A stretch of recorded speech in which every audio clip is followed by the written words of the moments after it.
IBN 7 हौसला है। तो देश दिन भर में खबरों का सिलसिला हम आगे बढ़ाएंगे। हमारे साथ हैं तमाम अलग अलग शहरों से हमारे तमाम संवाददाता। मुंबई से निशात शमसी हमारे साथ हैं, दिल्ली से अमित पांडे हैं और भोपाल से मनोज शर्मा, जिनके पास हम चलेंगे। तकरीबन 10 दिन तक पुलिस को छकाता रहा देशद्रोही रामपाल अब जेल में है। हाईकोर्ट में पेशी के बाद उसे हिसार कोर्ट में पेश किया गया, जहां पर उसे 5 दिन की न्यायिक हिरासत में भेज दिया गया है। उसके खिलाफ पुलिस ने हत्या और देशद्रोह जैसे केस दर्ज किए हैं।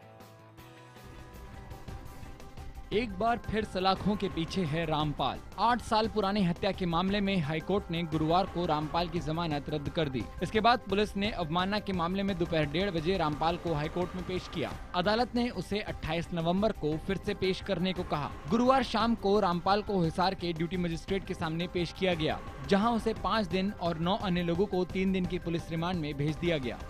ये मेन जो मुकदमा दर्ज हुआ है, जिसमें पुलिस पे हमला और वो जो इन्होंने एफआईआर दर्ज की है देशद्रोह वाला मुकदमा दर्ज हुआ है, उसमें 9 आदमियों के खिलाफ 333 वगैरह के जो पर्चा दर्ज हुआ था उसमें था, तो वो उसमें उनका 3 दिन का पुलिस रिमांड दिया गया। बरवाला के सतलोक आश्रम में भड़की हिंसा में हुई मौत के मामले में स्थानीय थानों में रामपाल के खिलाफ 35 नए केस दर्ज हुए हैं। इनमें देश के खिलाफ जंग छेड़ने के आरोप भी हैं। इसकी जांच के लिए एसआईटी गठित कर दी गई है। बहरहाल हाईकोर्ट में पेशी के दौरान रामपाल तकरीबन 1.25 घंटे तक कटघरे में सिर झुकाए खड़ा रहा। सुनवाई के दौरान हाईकोर्ट ने डीजीपी से रामपाल की गिरफ्तारी से जुड़े ऑपरेशन पर रिपोर्ट देने को कहा। गिरफ्तारी के विरोध में लोगों की मौत, घायलों की जानकारी और पूरी कार्रवाई में राज्य सरकार के खर्च का भी ब्यौरा मांगा गया है। कोर्ट ने रामपाल के आश्रम से हथियारों की बरामदगी पर भी जवाब मांगा है। हाईकोर्ट ने मुख्य सचिव को रामपाल की चल अचल संपत्ति की जानकारी देने के लिए भी निर्देश दिए हैं। रामपाल की गिरफ्तारी के बाद जब पुलिस हिसार के सतलोक आश्रम के अंदर दाखिल हुई तो उसके होश उड़ गए। आश्रम की तलाशी के दौरान कई आपत्तिजनक चीजें और ऐशो आराम के तमाम इंतजाम मिले। तो यहाँ हम सबसे पहले बात करेंगे आश्रम में मिले आपत्तिजनक सामान की। अगर हम यहाँ पर बात करें, हमारे सहयोगियों ने आश्रम में जो कुछ देखा है और पुलिस सूत्रों से जो खबरें मिल रही है उसके मुताबिक जो कुछ रामपाल के आश्रम से मिला है वो जानकर आप जरूर चौंक जाएंगे। रामपाल के बरवाला में मौजूद सतलोक आश्रम से पुलिस को कॉन्डम मिले हैं, अश्लील साहित्य तक मिला है। सिर्फ इतना ही नहीं, बल्कि अगर महिला शौचालयों की हम बात करें तो वहां पर बाकायदा खुफिया कैमरे लगाए गए थे। हर तरह से वहां पर जो भी हरकत होती थी या जो भी महिला वहां पर आती थी, खासतौर पर उस पर निगाह रखी जाती थी। टॉयलेट के सामने की अगर हम बात करें तो वहां पर एक खुफिया कैमरा लगा हुआ था और उसका मुंह जो है वो उस टॉयलेट की तरफ ही किया गया था। ना सिर्फ इतना, नशीली दवाएं मिली हैं। अगर कोई नशीली दवाएं ना खाए तो बेहोशी की हालत में पहुंचाने वाली जो गैस है वो भी यहाँ पर मिली है। तो सिर्फ इतना ही नहीं है, और भी ऐसी कई चीज है और भी ऐसे कई आपत्तिजनक सामान है जो यहाँ इस आश्रम से मिले हैं। रामपाल की गिरफ्तारी के बाद जब पुलिस हिसार के सतलोक आश्रम पहुंची, क्या कुछ मिला ये आपने देखा। बता दें कि पुलिस से बचने के लिए रामपाल ने जिन महिलाओं को ढाल बनाया था उनमें से 4 की मौत हो चुकी है। मारी गई महिलाओं के परिवार में मातम पसरा हुआ। एक परिवार जहां मौत के लिए रामपाल को ही जिम्मेदार ठहरा रहा है तो दूसरा परिवार पुलिस पर सवाल खड़े कर रहा है। देश के कानून से टक्कर लेने की रामपाल की जिद ने बिजनौर की राजबाला की जिंदगी छीन ली। मां की मौत के मुद्दे पर दोनों बेटों की राय अलग अलग है। बड़े बेटे का कहना है कि आंसू गैस के गोलों की वजह से उनकी मां का दम घुट गया, जबकि छोटे बेटे का कहना है कि उसकी मां की मौत का जिम्मेदार कोई और नहीं, रामपाल ही है। जो आंसू गैस के गोले फेंके गए, उस गोलों से, उसके धुएं से उससे दम घुटा इनका। पोस्टमार्टम में यही बताया कि इनका दम 3-4 दिन हो गए। उन्होंने कोर्ट की अवहेलना करी है, उसका परिणाम जनता को भी, भक्तों को भी और हम सबको, मुझे भी भुगतना पड़ा, जबकि मैं जुड़ा हुआ नहीं हूँ उनसे। रामपाल है, कोई भी संत हो, जहाँ ये घटनाएं होंगी वो संत ही जिम्मेदार होगा उसका। रामपाल के बरवाला आश्रम में दम तोड़ने वाली महिलाओं में रोहतक की संतोष भी थी। संतोष के बेटे का आरोप है कि उसकी मां की मौत पुलिस की लाठी से हुई है। आश्रम के बाहर जो लेडीजें बैठी थी उसी में मेरी माँ बैठी हुई थी और शांतिपूर्वक बैठी हुई थी। पुलिस की लाठी से और मतलब पत्थरों से मेरी माँ की मृत्यु हुई है। रामपाल के आश्रम में 4 महिलाओं और एक बच्चे की मौत हुई थी, जबकि एक लड़की ने बीमारी की वजह से अस्पताल में दम तोड़ा था। पुलिस का कहना है कि मौत की वजह का पता लगाने के लिए पोस्टमार्टम के साथ साथ केमिकल और हिस्टोपैथोलॉजी रिपोर्ट का इंतजार करना होगा। और महाराष्ट्र और गोवा की खबरों के लिए चलते हैं मेरे सहयोगी निशात के पास। महाराष्ट्र में एलबीटी को लेकर एक बार फिर से राजनीति गर्मा गई है। फडणवीस सरकार के मुताबिक वैकल्पिक व्यवस्था होने तक एलबीटी जारी रहेगा। वहीं कांग्रेस ने सरकार पर पलटवार करते हुए कहा है कि बीजेपी सरकार अपने वादों से पलट रही है। महाराष्ट्र की फडणवीस सरकार ने साफ कर दिया है कि एलबीटी और टोल फिलहाल रद्द करना मुमकिन नहीं है। राज्य सरकार घाटे में है और एलबीटी राजस्व का बड़ा जरिया है। मुख्यमंत्री देवेंद्र फडणवीस ने कहा है कि आर्थिक स्रोत का दूसरा इंतजाम होने तक एलबीटी जारी रहेगा। महाराष्ट्र के वित्त मंत्री सुधीर मुनगंटीवार के मुताबिक हाँ, हमने अपने चुनावी घोषणा पत्र में एलबीटी खत्म करने की बात शामिल की थी, जिससे कारोबारियों के चेहरे पर खुशी आई थी। हम अभी भी एलबीटी खत्म करने के पक्ष में हैं, मगर हम राज्य के मौजूदा आर्थिक हालात को नजरअंदाज भी नहीं कर सकते। मुनगंटीवार के मुताबिक इस वक्त सरकार पर 3,44,000 करोड़ रुपए का कर्ज है। एलबीटी और ऑक्ट्रॉय से सरकार को सालाना 14,500 करोड़ का राजस्व हासिल होता है। बीजेपी ने चुनाव के वक्त वादा किया था कि सरकार में आने पर एलबीटी खत्म कर दिया जाएगा। इस मुद्दे पर व्यापारी वर्ग का महाराष्ट्र में बीजेपी को व्यापक समर्थन हासिल हुआ, लेकिन अब सरकार के यू-टर्न से कारोबारी निराश और नाराज हो रहे हैं। उधर टोल टैक्स को लेकर भी अब लोगों का गुस्सा फूट रहा है। कोल्हापुर में उजगांग कलंबा टोल पर कर्मचारियों से मारपीट, तोड़फोड़ और आगजनी की गई। यहाँ एक महिला ने टोल देने से इनकार कर दिया था, जिसके बाद टोल कर्मचारियों से उसका विवाद हो गया और नतीजा हंगामे की शक्ल में सामने आया। टीम इंडिया के स्टार क्रिकेटर विराट कोहली ने फिल्म अभिनेत्री अनुष्का शर्मा के साथ अपने रिश्ते को खुलकर कबूल किया है। मीडिया के सवालों के जवाब में कोहली ने कहा, जो कुछ भी है सबके सामने है।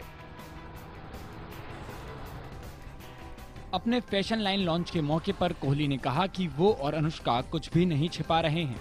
विराट के मुताबिक उनके और अनुष्का के बीच रिश्ता है और इस बारे में अब ज्यादा जिज्ञासु नहीं होना चाहिए।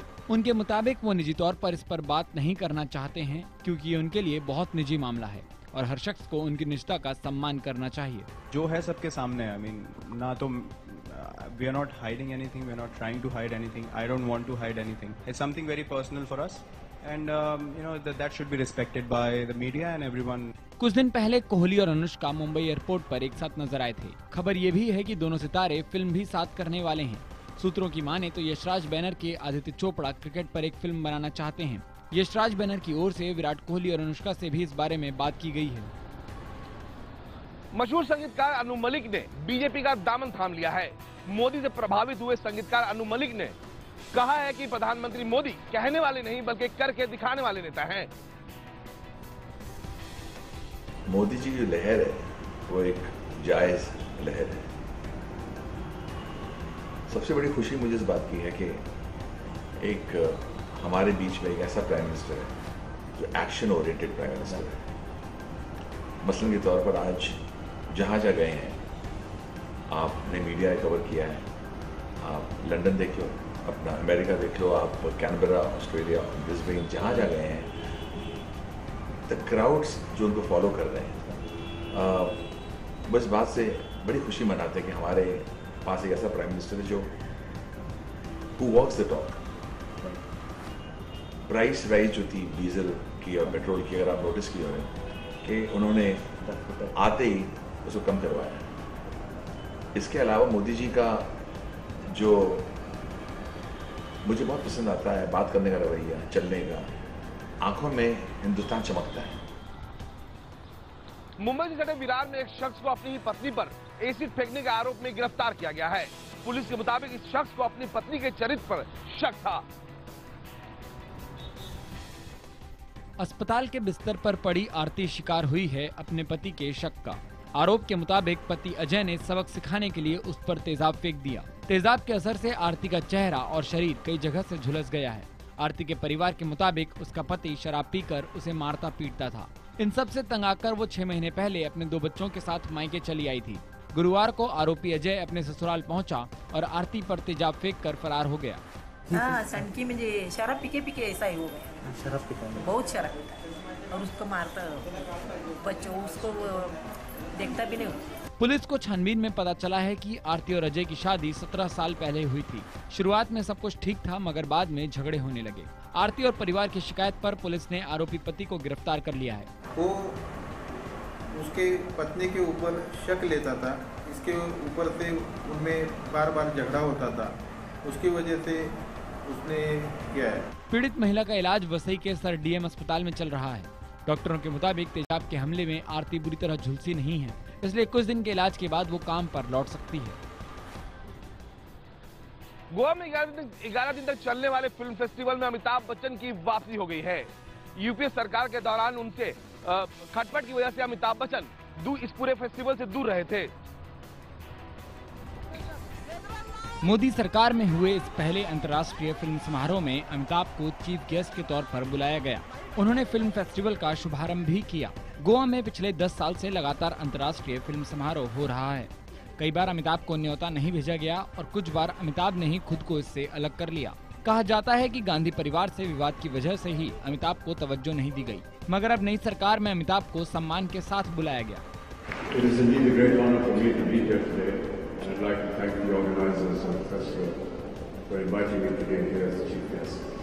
45वें फिल्म फेस्टिवल में 79 देशों की अलग अलग श्रेणी की 178 फिल्में दिखाई जाएंगी। इस महोत्सव में भारतीय सिनेमा में योगदान के लिए सुपरस्टार रजनीकांत को विशेष शताब्दी पुरस्कार से भी नवाजा गया।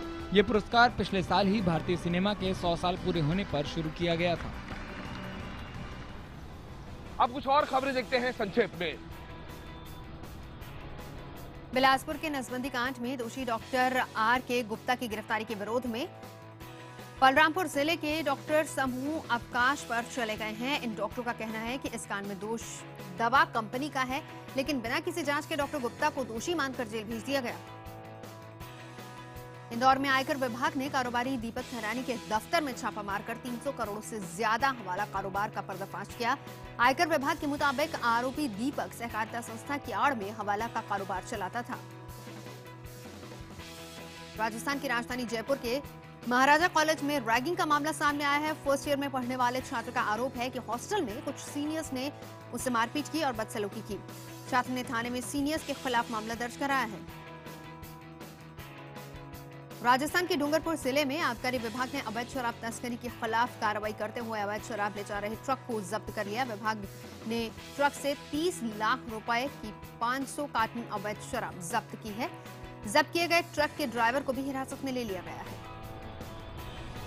देश दिन भर में आगे की खबरों के लिए चलते हैं दिल्ली मेरे सहयोगी अमित पांडे के पास। शुक्रिया निशाद।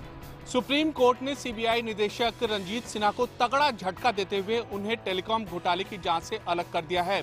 उन पर आरोप लगा था कि उन्होंने आरोपियों की मदद की थी। अदालत ने प्रथम दृष्टया इन आरोपों को तर्कसंगत पाया है।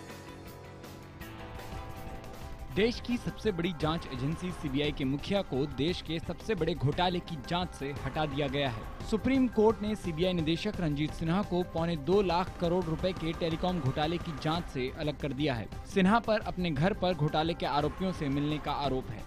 सुप्रीम कोर्ट ने बगैर कोई डिटेल्ड रीजंस दिए हुए ये बोल दिया है कि सीबीआई डायरेक्टर अब इस केस से इंटरफेयर नहीं करे। ऐसा पहली बार हुआ है कि किसी सीबीआई निदेशक के खिलाफ सुप्रीम कोर्ट ने इतना कड़ा आदेश दिया है और उसे किसी जांच से हटाया है। इससे न सिर्फ रंजीत सिन्हा की छवि को बल्कि सीबीआई की साख को भी बट्टा लगा है।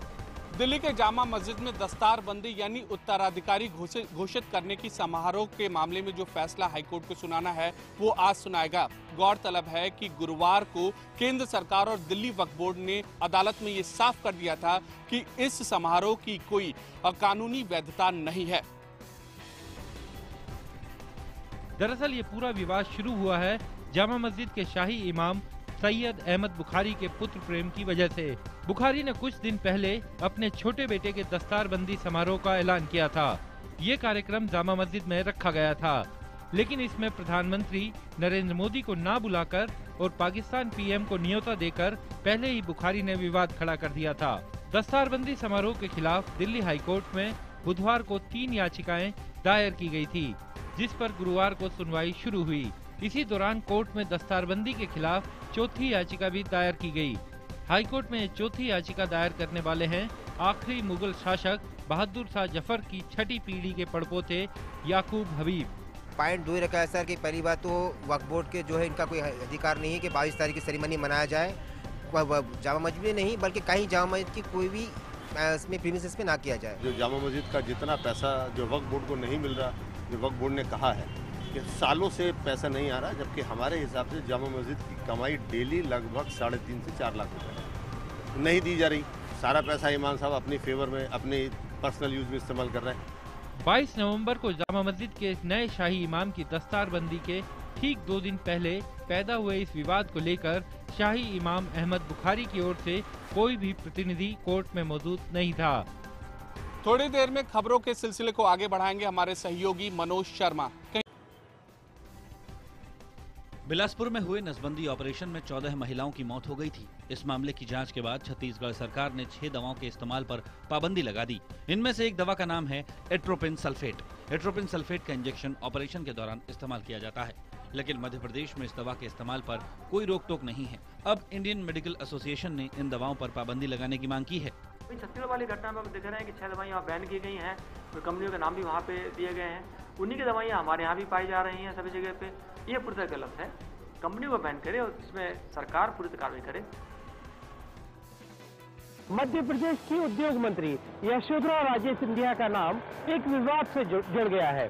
दरअसल यशोधरा राजे सिंधिया शिवपुरी एक बैठक में पहुंची थी और बैठक से निकलते वक्त उनके सामने पुलिस का एक सिपाही उनकी सैंडल लेकर खड़ा था। ये तस्वीरें मध्य प्रदेश के शिवपुरी की हैं। देखिए कैसे मध्य प्रदेश सरकार की वाणिज्य और व्यापार मंत्री यशोधरा राजे सिंधिया की सैंडल एक सिपाही ने उठाई हुई है।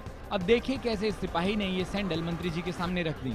यशोधरा राजे स्थानीय निकाय चुनावों के मद्देनजर शिवपुरी गई हुई थी। यहाँ बैठक में शरीक होने के बाद जब यशोधरा बाहर आ रही थी तो मध्य प्रदेश पुलिस का जवान उनकी सैंडल उठाए बाहर खड़ा था, ताकि मंत्री को अपनी सैंडल उठाने तक की जहमत ना हो। मीडिया के तमाम कैमरों में तस्वीरें कैद होती रहीं, मगर यशोधरा ने सिपाही की इस हरकत की निंदा तक नहीं की। बता दें कि यशोधरा राजे सिंधिया राजस्थान की मुख्यमंत्री वसुंधरा राजे की छोटी बहन है। अब कुछ और खबरें संक्षेप में। छत्तीसगढ़ के नारायणपुर में एक बड़े नक्सली कमांडर को पुलिस ने गिरफ्तार किया है। इस कमांडर पर हत्या और लूट के दर्जनों मामले दर्ज हैं। पुलिस को पिछले 5 सालों से इसकी तलाश थी। छत्तीसगढ़ के चांपा जिले में रतनजोत की बीज खाने से 18 बच्चे बीमार पड़ गए। आनंद फानन में उन्हें अस्पताल भर्ती करवाना पड़ा। बताया जा रहा है कि बच्चों ने स्कूल में रतनजोत का बीज खाया था। बाद में गुस्साए बच्चों के परिजनों ने स्कूल में जमकर बवाल काटा। छत्तीसगढ़ के अंबिकापुर में एक शख्स ने पेट्रोल डालकर खुद को आग लगा ली। इस हादसे से उसकी मौत हो गई। बताया जा रहा है कि शख्स अपनी बीमारी से काफी परेशान था, जिसकी वजह से उसने खुदकुशी कर ली। बिहार के सासाराम में चोरों ने एक ज्वेलरी शॉप में शटर काटकर लाखों की चोरी को अंजाम दे दिया। चोर दुकान से लाखों के जेवरात ले उड़े। थाने से चंद कदमों की दूरी पर हुई चोरी की इस घटना से सुरक्षा व्यवस्था पर सवाल उठ रहे हैं।